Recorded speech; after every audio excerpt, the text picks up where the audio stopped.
change is hard.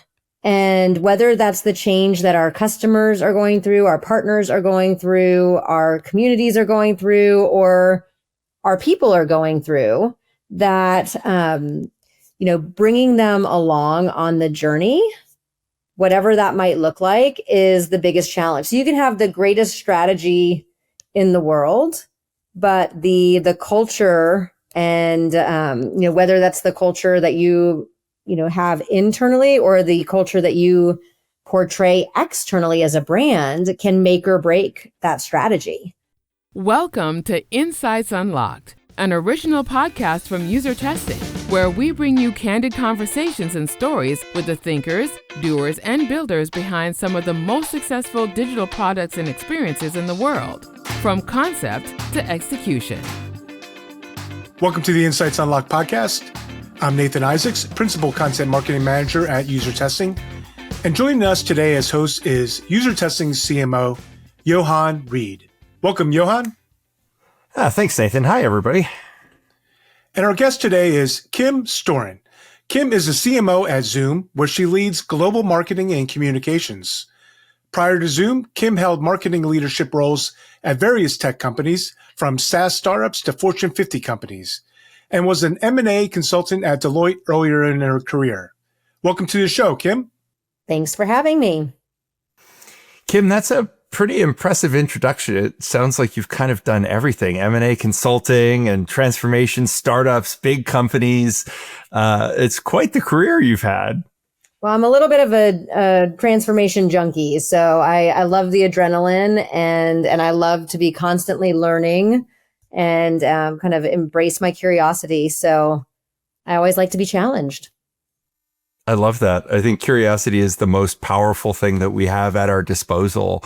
I'm curious, in all of that transformation, is there a constant? Like, is there something you see consistently? I mean, I think the biggest thing that we see consistently is that change is hard. And whether that's the change that our customers are going through, our partners are going through, our communities are going through, or our people are going through, that, bringing them along on the journey, whatever that might look like, is the biggest challenge. So you can have the greatest strategy in the world, but the culture and, whether that's the culture that you have internally or the culture that you portray externally as a brand, can make or break that strategy. And so I always think about, that importance of the balance when it comes to how we think about the problem. Is, yes, we've got to ask the right questions. We have to have the right insights. We have to build a great strategy, but it can all be broken with not having the right culture. Do you think we're overly optimistic about our ability as human beings to absorb change? Because I feel like, everybody's like, I have a change mindset. And then when you start a change project, to your point, it's like, right? Well, people say I have a growth mindset. I'm like, what? Like, we all want to grow, of course. Well, I do think optimism is important, right? And just like curiosity, I think optimism is a superpower, especially the world that we live today. And that, great transformation or, marketing strategists really leverage that curiosity and that optimism. We believe that the world is going to be a better place in the future, and that's what drives us. And it's what, we want to bring our customers along on that journey. But I do think that there is while we want to be optimistic about the future ahead, we also have to be pragmatists around what it's going to take to get us to the future that we desire. And whether that means that we need to be thoughtful about technology and how we are ensuring that we're creating the technology that's not going to be harmful, or whether we're thinking about that change curve, right? And being pragmatists around what it's really going to take to bring people along with us as we go on that transformation. So I think it's, we've got to balance just like we have to balance strategy and culture, we have to balance optimism and pragmatism as well. Yeah, no, I think that makes a lot of sense. And I think you have to balance curiosity with restraint. So what I have in my head is sort of like two axes where you've got optimism and pragmatism and curiosity and restraint, and then finding the sweet spot in the middle as you drive that transformation is probably where success lies. Yeah. And you're doing that at Zoom. So can you talk a little bit about what you're doing there and what Zoom itself is going through? Because I understand there's quite a change in the way Zoom thinks about its business. Yeah, absolutely. So, our brand is a little bit of a double-edged sword. We obviously have 100% brand awareness, and we're in a position that not many companies have 100% brand awareness. And that was really a result of the pandemic. And for better or for worse, Zoom came synonymous with the pandemic. We became a verb. Yeah. And what people don't really realize, our transformation journey is not, a typical transformation journey. We're expanding our portfolio of solutions, and people don't really know all of the capabilities of Zoom. They don't know that we have a world-class webinar and events platform. They don't know that we have a, Gartner MQ residing, I don't know what the right word is there, residing, customer support platform, a CX platform. They don't realize that we have a revenue acceleration platform for sales, or an employee engagement platform for internal comms and the chief people officer. And so our challenge as a brand is to take that love that the world has for our core product, which is our meetings product, and translate that into awareness and ultimately love and advocacy for the rest of our portfolio, which is growing and is really starting to see traction in the market. But compared to, the Zoom that everybody knows and loves, right? We really have to show the world that we're more than meetings. Yeah, it's that. I think your point is well made about the double-edged sword of 100% brand awareness, right? The problem is when everybody knows you a certain way, it's an actor being typecast, and they always wind up as the bad guy. And they're like, well, I have more depth than that. Or comedians who also have depth to play dramatic roles, but never get the opportunity because they're a comic and that's how we know them. And I think there are a lot of brands that that go through this as they try to start crossing categories and expand on the success they've had in their core market. How are you thinking about the storytelling around this? So, ultimately it comes down to being able to really land that core competency. And that is what our meetings platform is. And so when you think about the overall workflow, we're able to tap into that best in class video and meetings and communication collaboration platform that we're known for, and bring that into adjacent areas where we can tap into that core competency. So imagine, as an events professional, you're putting on, a huge hybrid event where you've got people in person and people that are virtual that are dialing into your event. Being able to leverage a platform that is ubiquitous, that everyone knows and loves, and that they're able to take that and create a world-class experiential event for both the in-person and the virtual environments.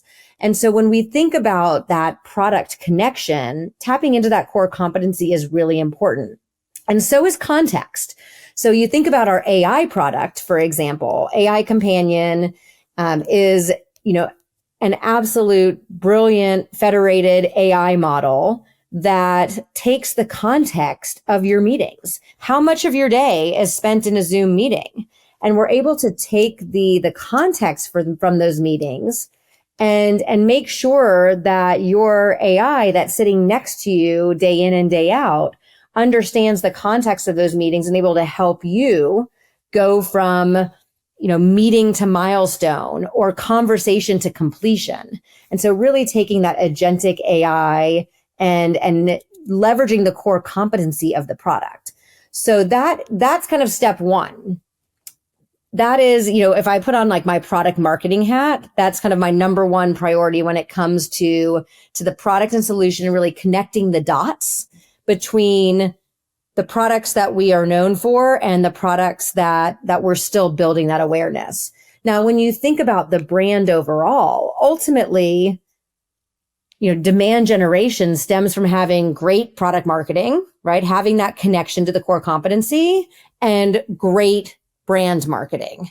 And so the challenge that we're facing from a marketing standpoint is how do we start to be in the right places?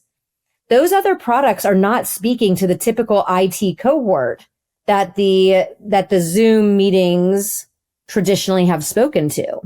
And so by expanding that cohort, what becomes really important is that it's less about the breadth, right? If you're a CMO or you're a chief sales officer or you're a head of people, you don't care about all of the products in the Zoom portfolio. You care about the one that makes your life better, the one that makes your team have stronger outcomes.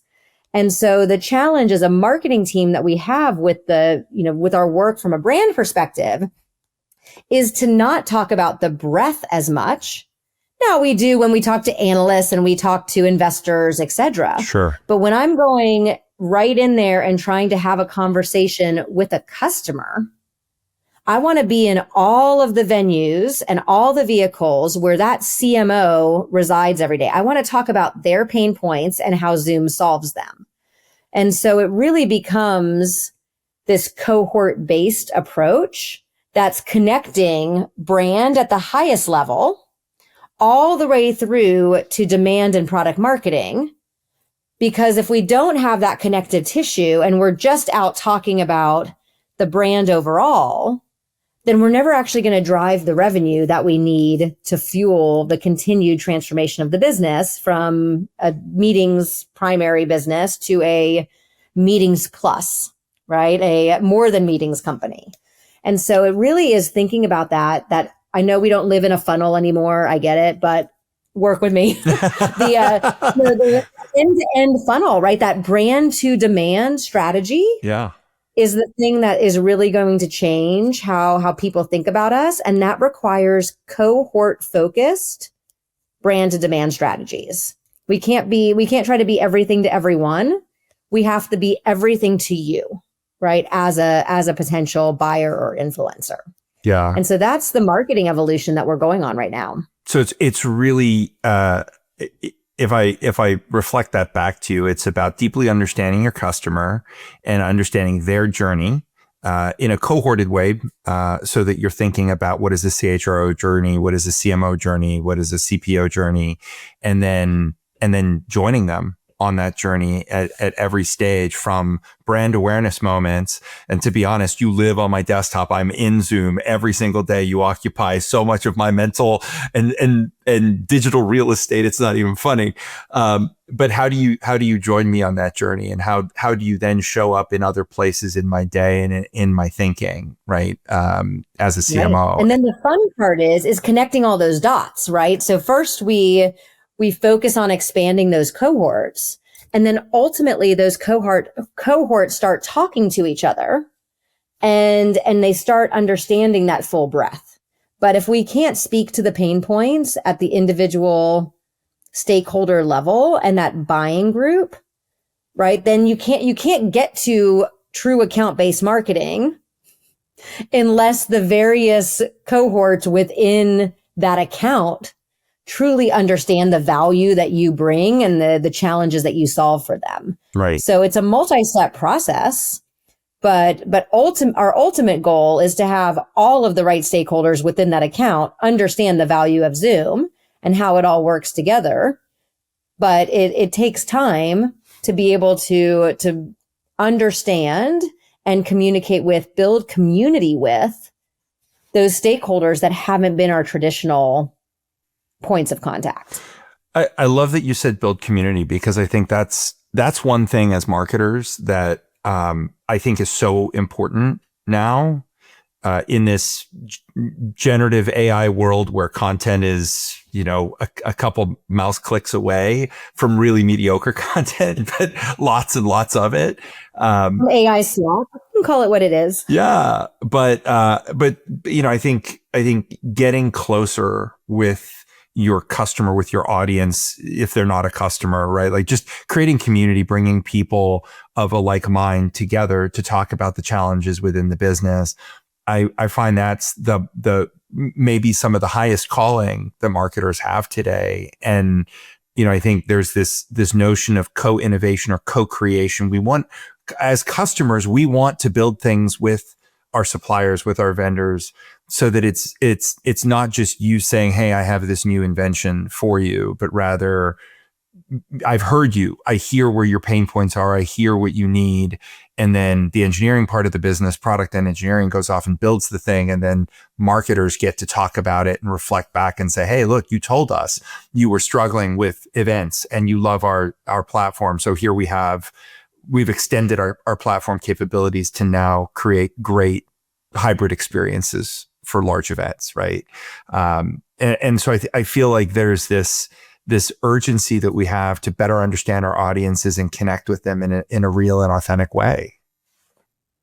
I think you're right. And, the more AI slop that you engage with, the more that you are dying for authenticity.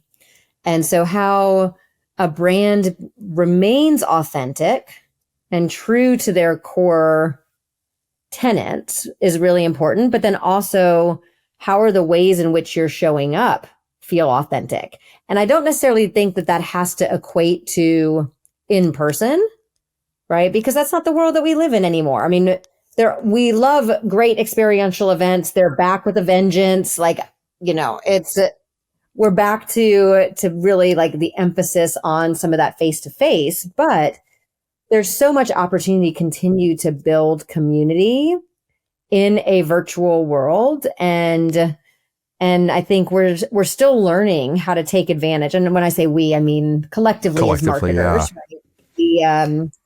How to take advantage and not have to sell something. People don't want to be sold to. They want to do 80% of their research before they talk to a seller.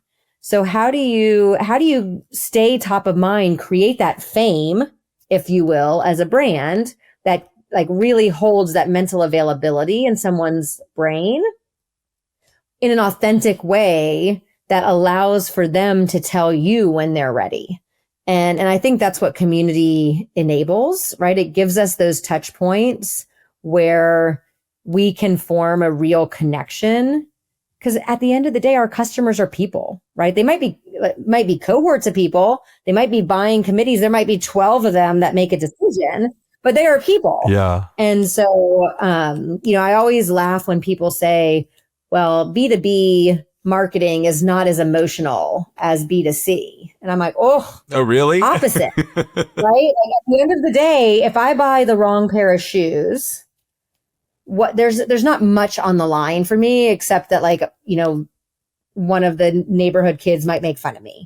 If I spend $1 million on a, software product that doesn't work for my company, my job's on the line. Like, what's more emotional than that? And so I think, B2B marketers, there's a lot that we can learn from B2C because it is such an emotional, purchase. I couldn't agree more. I feel like, we've used this term consumerization of B2B marketing, but it's really, I've thought about it more as the humanizing of B2B, because we're not selling these products to steel and glass buildings. We're selling them to people who work there, who ultimately, the old adage about IBM back in the day, nobody got fired for buying IBM because nobody wanted to stick their neck out and risk their career on the bet. So this isn't, it's not a new concept, but sadly it's taken a little while for that to catch up. But I think you started at the top with talking about how Zoom became sort of a household name during the pandemic. And during the pandemic, we also saw this huge behavioral shift because people were suddenly home when their kids came home from school, or were homeschooling. But even when kids started to go back to school, parents were still working from home, and they experienced an integration of work and life. And I think what's so interesting is this notion of how do you create community when it's not just big in-person events or local meetups where you have large global organizations. People are often working on the same team despite many time zones between them. How do you create authentic community and bring people together in a way that as a solution provider feels like you're on the same side of the table as them? And I feel like that's the magic in the marketing, is getting past that sort of vendor customer adversarial buying relationship that feels like to use the used car buying metaphor, right? Like the buyer's worried that the seller's trying to sell them something that's not real, doesn't exist, won't meet up, lots of risk. And change that narrative to be more cooperative, to say you've done your research, you know what you're looking for, let's get together, partner through what the solution actually looks like. Right. Yeah, I think there's a fine line between tailored solutions and expensive, bespoke, customized solutions. But the tailored aspect comes from being able to talk through those pain points and solution sell and help those customers or prospects understand that you're not sitting across the table, you're sitting next to them and trying to help them elevate in their position and elevate within their organization. And I think that is something that Zoom has done really well. And it's something that I've always really respected from a Zoom product standpoint, this ability to really listen to what the customer needs and be able to move at the speed of Zoom. And we do such a great job around agility, which again is a very important, curiosity is also important, being able to look out and predict what's next. But agility is so important, of being able to look back, see what needs to evolve, what needs to continue to iterate, and work with your customers and your partners to serve a common goal. And so that's something that we really take a lot of pride in. And I think it's demonstrated by the love for Zoom that you feel from our users, right? Zoom is really for the people. It's for the users. And yes, we sell to IT in a lot of enterprises, but in a lot of SMBs and below, we're selling to the users. And even within those enterprises, the users are our biggest champions within the organization. And so you really can kind of see the importance of where community and the true sense of community really comes. People will come up to me and say, I am a Zoom user, right? I take pride in being a dedicated Zoom user. If I get a link for the competitor's platform, I don't want to go to that meeting, right? You see this on Reddit, right? You see this on X. But it's one of those things where we have such an opportunity to capitalize on the community around Zoom that already exists, which is definitely rare, right? Not a lot of brands can say that people freak out when they see a competitor's link in the meeting invite. Yeah, I honestly, the only other big tech companies that I can think of are companies like Apple, where you have people who you'll never get me out of a Mac. I'm a Mac diehard, right? And there really are very few examples of that in technology. I think in B2B tech, it's generally more about the ROI, which I want to get to and ask you about, because you talked a few times about selling, the passion comes from the user community, but the buyer, your core buyer is IT, and they're, this is where B2B and B2C change a little, because when you buy that pair of shoes that might get you questionable looks from the neighborhood kids, you're not thinking about ROI. But when IT is evaluating their communications platform, they are. So you recently did some research with Deloitte, and I'm curious, what is the ROI of collaboration? So I think it's misunderstood, right? We have a little bit of a collaboration paradox. And even though you're seeing record investment in collaboration tools, ultimately, like the real productivity gains still are not really measurable. They kind of remain elusive. And in so many ways, we see that the one platform consolidation, that trend really creates more friction than efficiency. And ultimately, the real ROI comes from adoption. And so we've started to see how, through this research, how leaders can close the gap between collaboration platform investment and the actual value. So there's so many features, next generation features, and we've measured success by activity, meetings held, licenses, uptime, etc.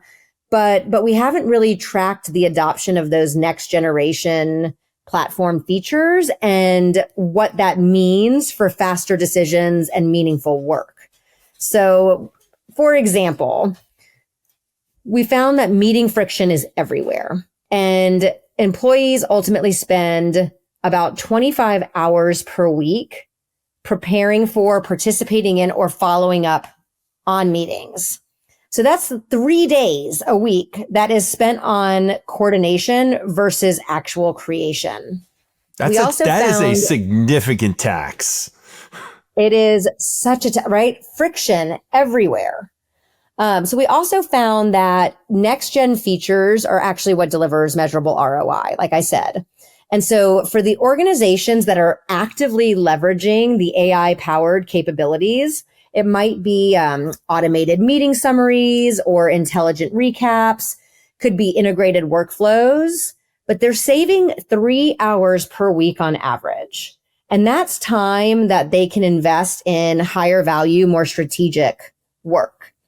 And so ultimately, the question becomes for these IT leaders, how do we stop just thinking about, the uptime and some of those traditional measurement and start thinking about adoption? Are people adopting the tools that's actually going to save them time and actually going to enable them to get out of the meetings? Like, we at Zoom would love people to have less meetings, which seems counterintuitive, but we want you to be more productive. Yeah. We want you to be able to focus on the strategic work versus just spending time in the meetings, which is why we've created all of these great features and next generation capabilities that allow you to be more productive before, during, and after the meeting. But I think, the third piece that was such a good, interesting finding is how much inefficiency comes when you demand that all of your employees use the same platform. And so when they do, people start to they're trying to standardize, and ultimately, we see flexibility and productivity suffering. So giving employees that choice, they start to self-select based on intent and who's participating. So for example, a consulting business might use Zoom for external client meetings because it is the most ubiquitous, easy to use platform, but they might use a competitor for internal meetings because it is integrated into, other communication platforms or documents. And when you force everyone onto the same platform, even more friction begins. So we're starting to see that there's some ultimate truths that are shaping the next era of enterprise collaboration. But until the IT decision makers really understand how to value collaboration in a different way, it's hard for them to be able to reduce that friction. It's really interesting. as you're talking about friction, I was thinking about, I had an offsite from my leadership team a few weeks ago. We did a planning offsite.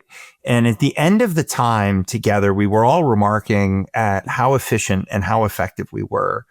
And I reflected back to them that I thought, yes, being in person, it's irreplaceable because we got to laugh over cocktails and we had dinner together, and it creates relationship in a way that you cannot do virtually under any circumstance. You also discover people have legs, which you don't notice on Zoom. But what I also realized was a lot of the value in those working sessions is laptop lids are closed. People are focused on one topic. We're devoting hours of our time. There's no switching penalty. There's not, oh, I've got an hour here and an hour there and a half an hour here. And right. And we were able to really be focused because we weren't on other, on Slack and getting pinged in our inboxes and all the other stuff that's happening. And I feel like we've fallen into the trap of using the tools the way we've sort of how we used them when they first showed up. Instead of thinking hard about where is that friction, what are those distractions that cost us time and the switching cost of going in 30-minute meetings. Like, should we just have an hour-long workshop or a 3-hour workshop and put aside the distractions? Will that get us to an 80% outcome versus having an in-person, as opposed to feeling like we're never making progress on key topics, right? So it really resonates with me, this idea of friction and having to relook at your enterprise tool set and how you use it. Well, and it's such a shift, right? It's a shift from thinking about cost savings and consolidation to thinking about outcomes, adoption, and human connection. And that's a big shift, right? We're so conditioned to think about how many tools do we have? And that's the measurement of success, instead of how much value do our people get from the tools that we use? And if you're embedding AI into workflows where that meeting context or it's supporting the meeting workflow, you'll see so much more value than when you're bolting on AI. And I think that that's something that we sometimes forget, is that thinking about, like, AI doesn't care about your function, right? It cares about your workflow.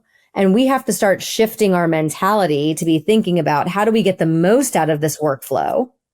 And how do we leverage next generation AI capabilities within the workflow so that we can free up our time, reduce that friction, simplify the workflow, and ultimately give time back to teams. That strategy work, that big thinking has to happen at some point, and it can't be happening if you're constantly, on meetings. 30-minute Zoom calls. But I think this brings us back to what we talked about earlier, which is the importance of getting closer to your customer. And for you, you've got that bifurcation, right? Oftentimes the customer, in quotes, the one signing the purchase order, is in IT.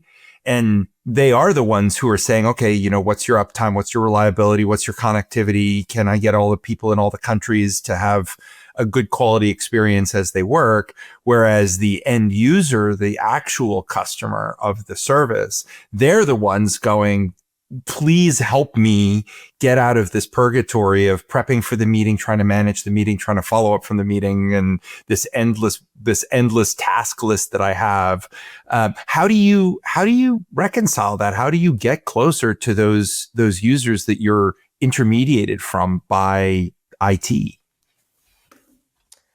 Well, I mean, ultimately, we are working hard as a marketing function to be really connecting to the people that are using the platform. And it's not that we can, get around IT, because that's just as an important, piece of the puzzle. But as we think about this idea of Zoom for the people, right? It was our theme from Zoomtopia this year. It's really how we're approaching the world right now, that, our tools and our technology and our marketing has to speak to the benefit that we are providing. But at the same time, we have to arm IT with this information. They have to understand that collaboration paradox. They have to understand, what does TCO really mean in this world? And you'll talk to some customers and they kind of got it figured out. One of my favorite stories is I was talking to a very large Zoom customer who said, there was a point where we were debating if we should consolidate on one platform or not. And I was talking to the CFO, and neither one of us wanted to be the one to have to go tell the organization. And that's the paradigm right there, right? Is it when you realize like your tools are truly empowering the people that are using them. It's removing friction. They're happier. They have more satisfaction. They're more productive at work. And so how do you connect those dots for those IT decision makers who, they do have a very important metric that they have to be thinking about when it comes to managing cost for the organization. But they also have to switch from just being a cost driver to being an outcome driver, to being a productivity driver. And so I think we can do both. But our marketing has to be able to speak to both of those core tenets of Zoom for the people. And then also, how do we help IT be more successful in their transformation from cost driver to productivity or revenue driver? Yeah. And it sounds like some of the work you're doing is collecting customer insights and giving them back to IT to say, by the way, this is what's happening in the life of the folks that you're supporting. And here's how we can help them on that journey. That's, I think that's excellent work. So, Kim, this has been fantastic. I could probably talk to you for another 3 hours about this stuff. I really appreciate you making the time to join us here today. I'd love to end with one last question, which is if there's anything that you can share from your career of transformation with marketers or anyone else who's listening to this podcast, what would it be? I think I would say there's 3 things that make a successful leader, but marketing leader in particular. When you are looking at leading through transformation, I'd even say it through growth, hyper growth. But it's 3 things. It is curiosity, right? We talked about it at the beginning. It's the ability to look forward and be optimistic about where the world is heading and be curious about what's next. It's about agility, the ability to look back and see what's working, what's not, and either scale it or kill it fast. And then it's calculated risk taking and being able to, marketing is an art and a science. And we as marketers have to feel good about taking calculated risk and doing it in a way where, going back to the agility, that we can scale or kill it fast. But if we don't take those risks and we're not curious about where we're heading or agile and where we've come from, we're not going to be able to move at the speed of the market. And things change. Marketing 3 months ago does not look like marketing today.